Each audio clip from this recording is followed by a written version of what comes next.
അവൻ എന്നെ തല്ലിയത് നിങ്ങൾ നോക്കി നിന്നു. തിരിച്ചു തല്ലാൻ പോലും നിങ്ങളുടെ ആളുകൾ എന്നെ അനുവദിച്ചില്ല. രാമുണ്ണിയുടെ രക്ഷയെ ഓർത്താണ് ഞാൻ അങ്ങനെ ചെയ്തത്. വീരയന്റെ ശക്തി നിനക്കറിയില്ല. എനിക്കറിയേണ്ടത് ഈ വീട്ടിൽ യജമാനായിരുന്നാണ്. നിങ്ങളോ വീരയനോ അതോ ആ രാജഗോപാലനോ? നിന്റെ ചോദ്യങ്ങൾക്കൊന്നും പെട്ടെന്ന് ഉത്തരം പറയാൻ എനിക്ക് കഴിയില്ല. ചെയ്യാത്ത കുറ്റത്തിന് ശിക്ഷ പറയുന്നതാണ് ഞാനിവിടെ നിൽക്കുന്നത്. എന്നാൽ അതിലും വലിയ ശിക്ഷയാണ് ഇവിടെ. എന്തിനാണ് നിങ്ങളെന്നെ ദ്രോഹിക്കുന്നത്? ഞാൻ എന്ത് തെറ്റ് ചെയ്തു? തെറ്റ് ചെയ്തത് ഞാനാണ്. ഒരു സ്ത്രീയും ചെയ്യാൻ പാടില്ലാത്ത കടും ക്രൂരത ഞാൻ ചെയ്തിട്ടുണ്ട് എന്റെ നിലനിൽപ്പിന് വേണ്ടി. എന്നാലും രാമുണ്ണിയെ വേദനിപ്പിക്കാൻ ഞാൻ ആഗ്രഹിച്ചിട്ടില്ല. നിന്റെ ശരീരത്തിൽ ഒരു പോരലേൽക്കുന്നത് പോലും എനിക്കിഷ്ടമല്ല. ഇങ്ങനെയൊക്കെ സംഭവിച്ചതിൽ എനിക്ക് ദുഃഖമുണ്ട് രാമുണ്ണി. എന്നോട് ക്ഷമിക്കൂ.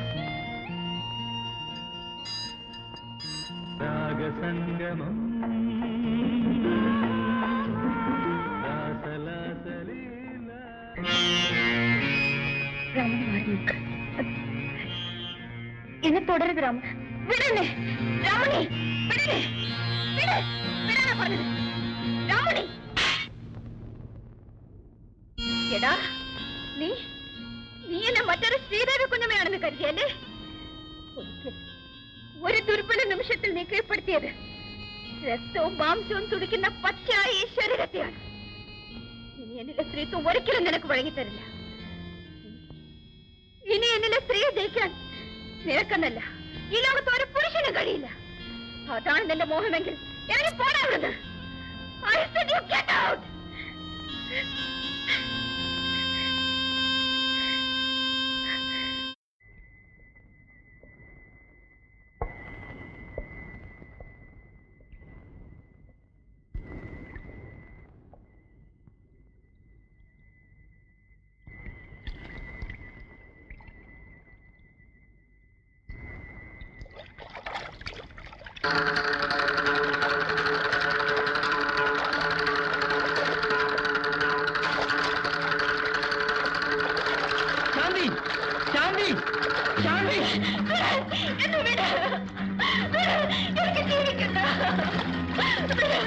ഇല്ല, നിന്നെ ഞാൻ മരിക്കാൻ അനുവദിക്കില്ല.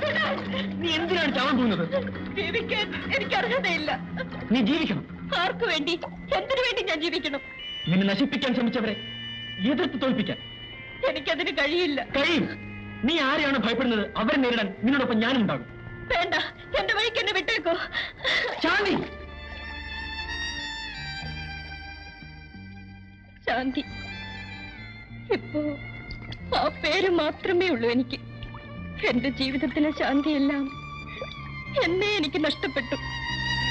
ചെറുപ്പത്തിൽ അമ്മ മരിച്ചു. പിന്നീടെല്ലാം എന്റെ അച്ഛനായിരുന്നു. എന്തിനാണ് കരയുന്നേ? അമ്മയെ ഓർത്താണോ? ഒന്നുമില്ല മോളെ, ഒന്നുമില്ല. വരും മോളെ, നമുക്ക് പോവാം. എങ്ങോട്ടാ അച്ഛാ? മോളെ, അച്ഛൻ കോൺവെന്റ് ചേർക്കാൻ പോവാ.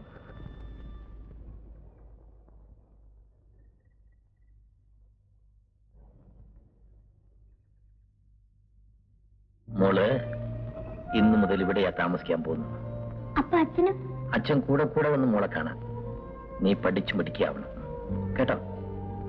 ചെല്ലു, സിസ്റ്ററോട് ചെല്ലു. വാ മോളെ. അന്നൊക്കെ എന്റെ അച്ഛൻ കൂടെ കൂടെ കോൺവെന്റിൽ വരുമായിരുന്നു എന്നെ കാണാൻ. എന്നാൽ ഞാൻ മുതിർന്നപ്പോൾ എന്റെ അച്ഛൻ എന്നിൽ നിന്ന് അകന്നുപോയി. അതിന് കാരണക്കാരി ആ ജയന്തിയായിരുന്നു.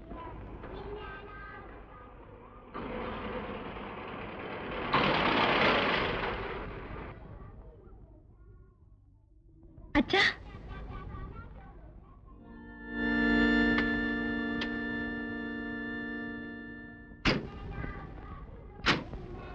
ഇതാരാ അച്ഛാ? മോളെ കുറിച്ച് അച്ഛൻ എന്നും പറയും. പക്ഷെ ശാന്തി ഇത്ര വളർന്ന കുട്ടിയാണ് ഞാനിപ്പോഴാണ് അറിയുന്നത്. എന്റെ വളർച്ച ചിലപ്പോ അച്ഛന് പറഞ്ഞു കാണില്ല. പരിഭവങ്ങളൊക്കെ പിന്നെ പറയാം, വീട്ടിൽ ചെന്നിട്ട്. എനിക്ക് പോരാൻ പറ്റില്ല അച്ഛാ, നാളെ എക്സാം തുടങ്ങിയാണ്. Please come. മോക്ക് അവരെ ഇഷ്ടപ്പെട്ടോ? എനിക്കവരെ അറിയില്ലല്ലോ. ജയന്തി എന്നാണ് പേര്. മോക്ക് ഇഷ്ടപ്പെട്ടെങ്കിൽ ഞാൻ അവരെ വിവാഹം കഴിക്കാൻ ആഗ്രഹിക്കുന്നു. മോൾ അമ്മയുടെ സ്ഥാനം. അച്ഛാ, എന്റെ അമ്മയുടെ സ്ഥാനം മറ്റൊരു സ്ത്രീക്കോ? ഇല്ല. ശാന്തി, ഞാൻ പറയുന്നത് കേൾക്കൂ. അച്ഛൻ ഇഷ്ടപ്പെട്ട ഏത് സ്ത്രീയും വിവാഹം കഴിക്കുന്നതിൽ എനിക്ക് എതിർപ്പില്ല.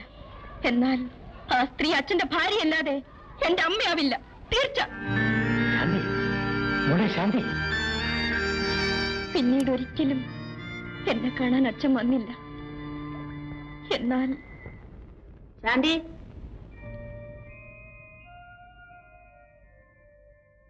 കുട്ടിയെ വിളിക്കാൻ വന്നതാ. എന്താ വേലപ്പ?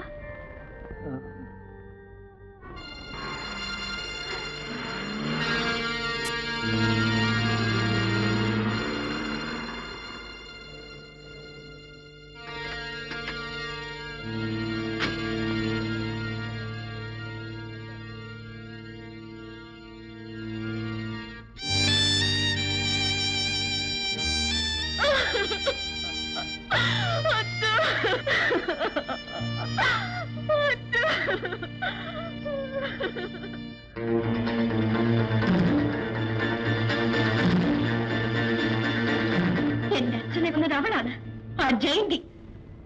അവൾ എന്നെയും കൊല്ലും. ശാന്തി, ഭയപ്പെടണ്ട. ഇനി ഒരിക്കലും അവളെ കാണരുതെന്ന് കരുതി ഇറങ്ങി തിരിച്ചവനാണ് ഞാൻ. എന്നാലിപ്പോൾ നിനക്ക് വീണ്ടും തിരിച്ചു വരാം. നിന്നെ ആരും കൊല്ലില്ല. വരൂ. എന്നെ വിശ്വാസമില്ലേ?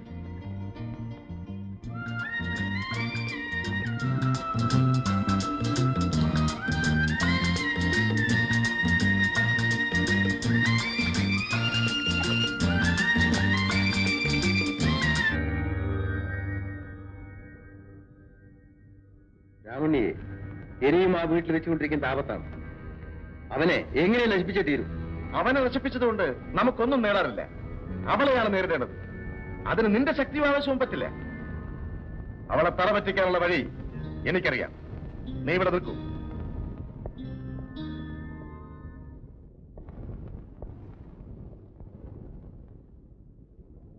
എന്നെ പ്രതീക്ഷിച്ചില്ലല്ലേ? മിസ്റ്റർ രാജഗോപാൽ, എന്താണ് നിങ്ങൾക്ക് വേണ്ടത്? എന്റെ ആഗ്രഹം ഞാൻ നിങ്ങളോട് മുമ്പേ പറഞ്ഞിട്ടുള്ളതാണല്ലോ. അത് ആവർത്തിക്കാനാണോ ഇപ്പൊ ഇവിടെ വന്നത്? അതെ, ഈ നാട്ടിൽ നിങ്ങളെക്കാൾ സുന്ദരികളായ സ്ത്രീകൾ ഇല്ലാഞ്ഞിട്ടല്ല, അവരിൽ പലരും എന്റെ വധുവാകാൻ ആഗ്രഹിക്കാഞ്ഞിട്ടുമല്ല. എങ്കിൽ അവരിൽ ഒരാളെ വിവാഹം കഴിക്കണം. വേണമെങ്കിൽ മുഴുവൻ പേരെ. ആരാണ് തടസ്സം? നീ. ഒരു സ്ത്രീയുടെ മനസ്സെന്താണെന്ന് നിങ്ങൾക്കറിയില്ല. എന്റെ മനസ്സിന് ഇഷ്ടപ്പെട്ട സ്ത്രീയെ കുറിച്ച് എനിക്കറിയൂ. എന്തു പറയുന്നു? ഒരിക്കലും ഞാൻ നിങ്ങളെ വിവാഹം കഴിക്കില്ല. തീർച്ചയാണോ? രണ്ടുപേരെന്റെ ജീവിതത്തിലുണ്ടായി. ഇനി മറ്റൊരാളും കൂടി ഇല്ല. എണ്ണം തിട്ടമായി പറയുന്നത് നിന്റെ പാതോർത്ത് ഉറപ്പിക്കാനാണോ? എങ്കിൽ നീ ആരുടെ കൂടെയെല്ലാം കഴിഞ്ഞിട്ടുണ്ടെന്നുള്ളത് എനിക്കറിയാം. രാജഗോപാൽ, രസിക്കുന്നില്ല അല്ലേ? അനാവശ്യം പറയരുത്. ജയന്തി, ഈ വീട്ടിൽ നിന്റെ ചാർച്ചക്കാരനാണെന്ന് പറഞ്ഞ് ഒരു പയ്യനെ താമസിപ്പിച്ചിട്ടുണ്ടല്ലോ. അവനുമൊത്ത് നീ കഴിഞ്ഞിട്ടില്ലേ? ഇല്ലെന്ന് സത്യം ചെയ്ത് പറയാമോ?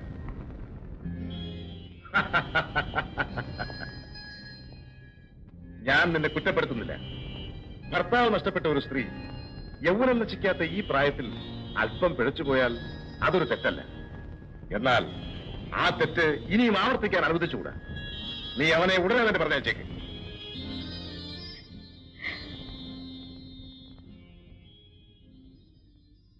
നിനക്കതിൽ വിഷമം കാണും. അക്കാര്യത്തിൽ നിന്നെ ഞാൻ സഹായിക്കാം.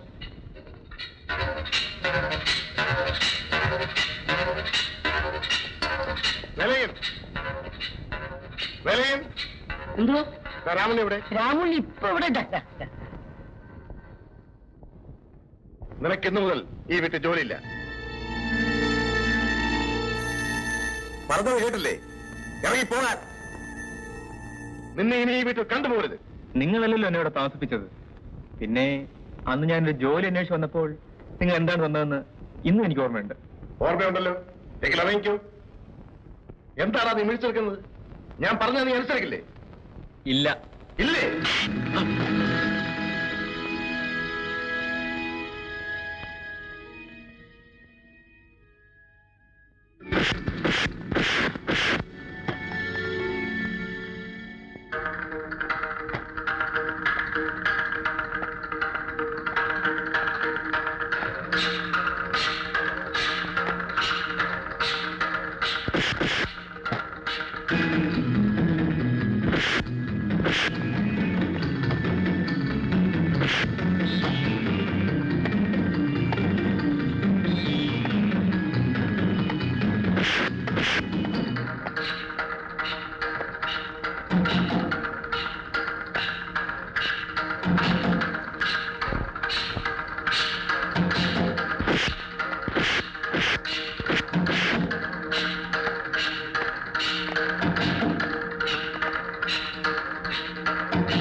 ജയന്തി, ഈ രാജഗോപാൽ ആരാണെന്ന് നിനക്കറിയാമല്ലോ.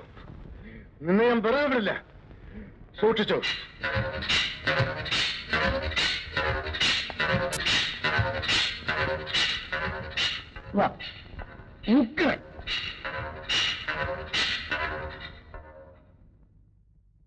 അതിശയം തന്നെ മോനെ. നിനക്ക് ഈ അഭ്യാസങ്ങളും അടവുകളും അറിയാൻ ഞാൻ പറഞ്ഞു കേട്ടിട്ടുള്ളൂ. ഇന്ന് നേരിട്ട് കണ്ട്. രമണി, അതിനകത്ത് ഒരു 2 മർമ്മം എനിക്ക് പറഞ്ഞു. എന്നിട്ട് വേണം ആ വീരയ്യനെ ഇടിച്ച് ചതച്ച് പിഴിഞ്ഞ് നീരെടുത്ത് കുടിക്കാൻ. അല്ല, ഇത് നമുക്ക് പറ്റിയാണല്ലോ. ഉഴാൻ കഴിഞ്ഞില്ലേ? സാറല്ല, ഒന്ന് മുക്കി പിടിച്ച എല്ലാം സുഖം. ഞാൻ പോയി ചൂടുകൾ എടുത്തുകൊണ്ടിരാം.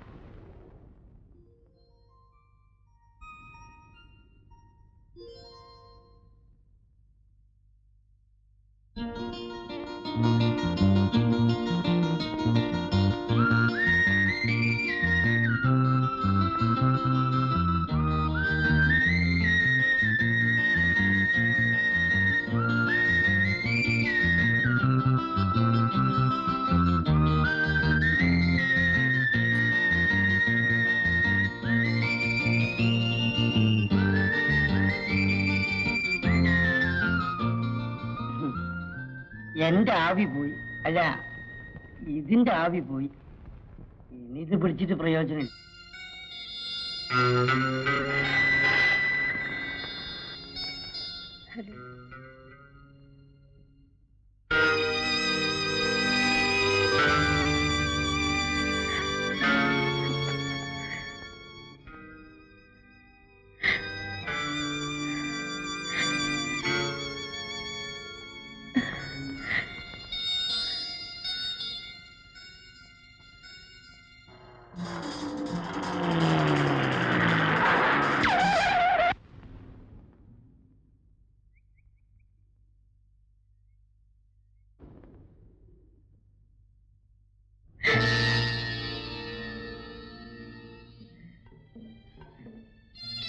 പേടിക്കണ്ട, കൊല്ലാനല്ലേ ഞാൻ വന്നത്. ഓർമ്മിപ്പിക്കാം. കഴിയുന്നതാക്കാതിരിക്കാൻ ഈ തോക്ക് അവിടെ തന്നെ ഇരിക്കട്ടെ, മുമ്പതുണ്ടായിരുന്ന സ്ഥാനത്ത്.